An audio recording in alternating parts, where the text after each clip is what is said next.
మా తమ్ముడు పత్తిపాక మోహన్కి ప్రత్యేకమైనటువంటి స్వాగతాన్ని పలుకుతూ నేను ఇప్పుడు ప్రస్తుతం సాహితీ గౌతమి అధ్యక్షుడిగా ఉన్నాను. కానీ సాహితీ గౌతమి అనేటువంటి పేరు మొట్టమొదటిసారి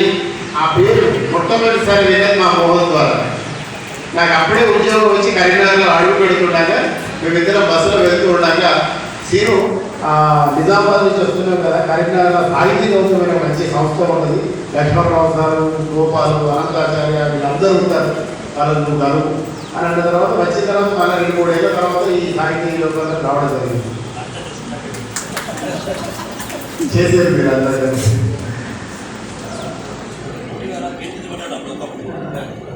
ఇంకా వేదిక మీద ఉన్నటువంటి పెద్దలందరినీ కూడా పేరు పేరున పలకరిస్తూ వేదిక ముందున్నటువంటి వాళ్ళు డాక్టర్ గంగ లక్ష్మణరావు గారు, హరిదాస్ గారు, డాక్టర్ మమతా హరిదాస్ గారు, ఈ పెద్దలందరూ కూడా 70 దాటిన వాళ్ళు మాకు బాగా స్ఫూర్తినిస్తూ ఉంటారు, కార్యక్రమాల నిర్వహణలో పెట్టుకుంటారు.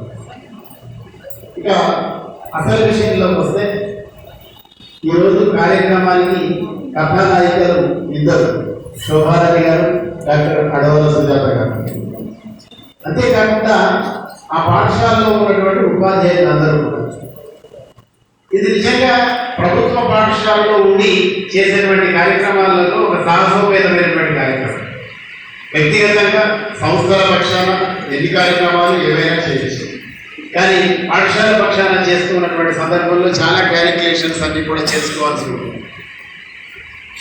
అట్లాంటి సందర్భంలో రాముని గురించి అంతా రామమయం తీసుకోవడం, అది పాఠ్యపుస్తకంలో ఉన్నటువంటి 10వ తరగతి పాఠ్యపుస్తకంలో ఉన్నటువంటి రాముడిని బేస్ చేసుకొని తయారు చేయడం, పిల్లలకి సంస్కారాన్ని అందించడం, ప్రధానోపాధ్యాయులుగా శోభారాణి గారి యొక్క కృషి చాలా గొప్పది అని నేను భావిస్తూ ఉన్నాను. సుజాత కంటే ఇదివరకు ఎన్నో పుస్తకాలు వేస్తున్నారు, కానీ మీ జీవితంలో ఒక గొప్ప పుస్తకం ఏంటంటే అంతా రామమయం. పిల్లల స్థాయిలో పిల్లలకు అవసరమైనటువంటి రీతిలో పిల్లల్ని ప్రోత్సహించేటువంటి పనిని మనస్ఫూర్తిగా అభినందిస్తూ ఉన్నాం. ధన్యవాదాలు. అట్లాగే ఇక అసలు విషయం చెప్తాము. అయోధ్య అక్కడ శిలాన్యాలు అంటే రాముని యొక్క విగ్రహావిష్కరణ జరుగుతుందని చెప్పగానే ప్రతి ఒక్కరి మనస్సంతా కూడా ఆనంద తరంగితమైంది. ఎవరి మనస్సును చూసినా నెలల తరబడి అందరూ కూడా రాముని గురించి మాట్లాడుకోవడం. ఈ రాముని గురించి మాట్లాడుకునేటువంటి క్రమంలో అసలు ఏళ్ల తరబడి 500 సంవత్సరాల పాటు రాముడు లేకుండా అయోధ్య ఉందా అనేటువంటి, రామునికి గుడి లేకుండా రాములలో ఉన్నాడు, అదంతా బాగా వెదరగలిగించేటువంటి విషయం. మనందరికీ తెలుసు, కరసేవ జరిగింది. దీనికి జాతీయ స్థాయిలో పెద్ద ఎత్తున జరిగినటువంటి కార్యక్రమాల్లో పాల్గొన్నటువంటి వాళ్ళు ప్రత్యక్షంగా చాలా మంది.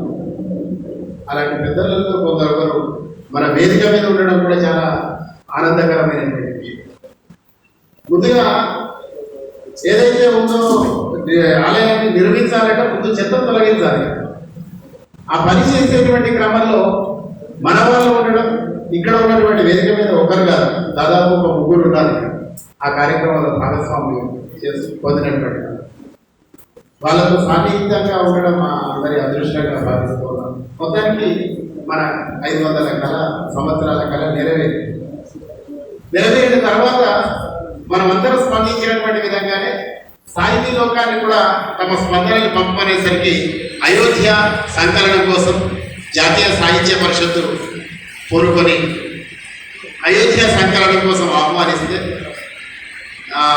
తెలంగాణ, ఆంధ్ర అనే ప్రాంత భేదం లేకుండా తర్వాత కొందరు విదేశాల నుంచి కూడా అయోధ్య కోసం కవితను పంపించడం జరిగింది. అదంతా కలిసి ఒక పెద్ద సంకలనంగా ఏర్పడింది. మొదలు పెట్టుకున్నటువంటి క్రమంలో అదొక 100 పేజీల పుస్తకం అవుతుంది.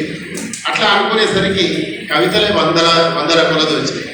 వాటిని అన్నింటినీ కూడా దేని తర్వాత ఏది వేయాలి ఇవన్నీ కూడా చర్చలు జరుగుతూ పుస్తకం మొత్తం కంప్లీట్ పూర్తయిపోయింది. కానీ ఆవిష్కరణ ఇంకా కాలేదు. ప్రింట్కు ఇవాళ ఇస్తే 4 రోజులలో వస్తుంది. ఇది ప్రింట్ వేయించకుండా ఎందుకు ఆపుతున్నామంటే ఆవిష్కరణ తేదీని ఫస్ట్ ఖరారు చేసుకొని ఆవిష్కరణ తేదీని ఫస్ట్ ఖరారు చేసుకున్న తర్వాత, ఎందుకంటే అవి తీసుకొచ్చి ఇంట్లో పెడితే మనసు ఊరుకోదు.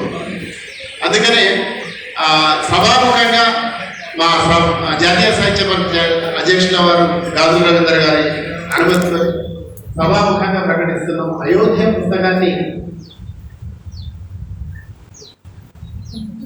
పుస్తకాన్ని అయోధ్యలోనే ఆవిష్కరించుకున్నాం.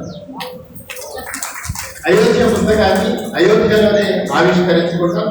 దానికి ఎంతమంది వస్తారు, ఎట్లా వస్తారు, దానికి ఏర్పాట్లు ఏంటి అనేటువంటిది ఆ కార్యక్రమానికి సంబంధించినటువంటి పనులన్నీ కూడా పూర్తి చేసుకున్న తర్వాత మీకు ఆ తేదీని కూడా ఖరారు చేస్తామని చెప్తున్నాం.